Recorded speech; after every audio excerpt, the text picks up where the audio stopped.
உடனுக்குடன் செய்திகளை தெரிந்து கொள்ள சன் நியூஸ் பெல் ஐகானை கிளிக் பண்ணுங்க. சென்னை சோழிங்கநல்லூரில் உள்ள அடர்வன பகுதி மக்களின் எதிர்ப்பையும் மீறி வெளிநாட்டை சேர்ந்த தனியார் நிறுவனத்திற்கு தாரை வார்க்கப்பட்டுள்ளதாக குற்றச்சாட்டு எழுந்துள்ளது. அரசின் முடிவை எதிர்த்து நீதிமன்றத்தை நாடவும் சுற்றுச்சூழல் ஆர்வலர்கள் முடிவு செய்துள்ளனர்.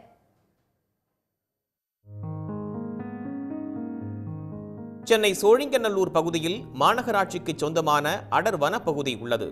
சோழிங்கநல்லூர் பழத்தோட்டம் என்ற அடையாளத்துடன் உள்ள இந்த பகுதி 1969ஆம் ஆண்டு மாமரம், முந்திரி, பனை உள்ளிட்ட மரச்செடிகள் நடப்பட்டு 19 ஏக்கரில் காடாக உருவாக்கப்பட்டது.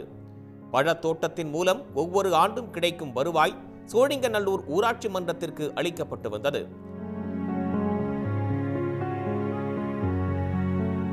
இந்த சூழலில்தான் சென்னை நகரின் குப்பைகளை கையாள ஜெர்மனியைச் சேர்ந்த அர்பேசர் என்ற நிறுவனத்திற்கு ஒதுக்கப்பட்ட டெண்டர் மிஞ்சியுள்ள பழத்தோட்டத்திற்கு சிக்கலாய் மாறியுள்ளது. இந்த நிறுவனத்தின் பணிகளுக்காக இந்த பகுதியில் உள்ள மரங்கள் அழிக்கப்பட்டு 500க்கும் மேற்பட்ட மரங்கள் இருந்த இடத்தில் வெறும் 253 மரங்கள் மட்டுமே எஞ்சியுள்ளன. இதனை உடனடியாக நிறுத்தி மீண்டும் மரக்கன்றுகளை நட வேண்டும் என அரசுக்கு பசுமை தாயகம் அமைப்பினர் கோரிக்கை விடுத்துள்ளனர். இதுக்கு முன்னாடி 500 மரம் மேலே இருந்தது, அது எல்லாமே அழிக்கப்பட்டிருக்கு. இனிமேலும் அழிக்கக்கூடாது. இதை ஒரு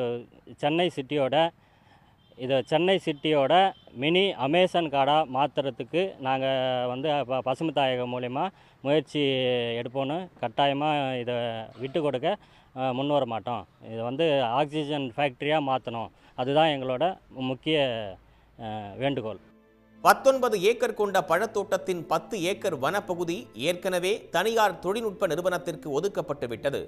மேலும் 2 ஏக்கரில் தண்ணீர் தொட்டி உள்ளிட்ட கட்டமைப்பு வசதிகள் மேற்கொள்ளப்பட்டுள்ளன.